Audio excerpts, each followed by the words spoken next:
বিএনপির ভারপ্রাপ্ত চেয়ারম্যান তারেক রহমানের বিরুদ্ধে মিথ্যাচার, অপপ্রচার, অবমাননাকর বক্তব্যের প্রতিবাদে কুমিল্লার দেবিদ্বারে প্রতিবাদ ও বিক্ষোভ মিছিল অনুষ্ঠিত হয়েছে।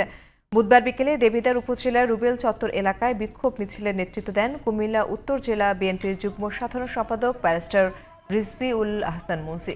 তিনি বলেন, তারেক রহমানের জনপ্রিয়তায় ঈর্ষান্বিত হয়ে একটি গোষ্ঠী ধারাবাহিকভাবে ষড়যন্ত্র করছে, তার বিরুদ্ধে অপপ্রচারও চালানো হচ্ছে। এ সময় উপস্থিত ছিলেন কুমিল্লা উত্তর জেলা মহিলা দলের সভাপতি সুফিয়া বেগম, উপজেলা বিএনপির সাবেক সাধারণ সম্পাদক আনোয়ার হোসেন ভুলু পাঠান ও বিএনপির নেতা আবুল কালাম আজাদ সহ আরও অনেকেই।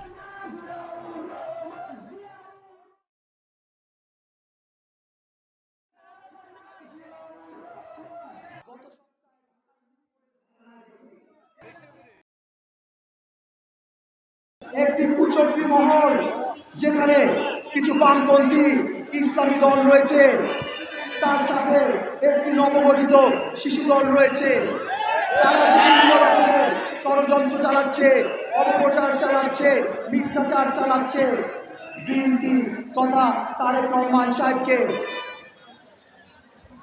খারাপ ভাষায় তার ব্যাপারে কথা বলে আমাদের শহীদ রাষ্ট্রপতি জিয়াউর রহমানের ছবির উপরে পাড়া দিয়ে আমাদেরকে অসম্মান করছে এবং বাংলাদেশের স্বাধীনতার চেতনার সাথে বেইমানি করছে।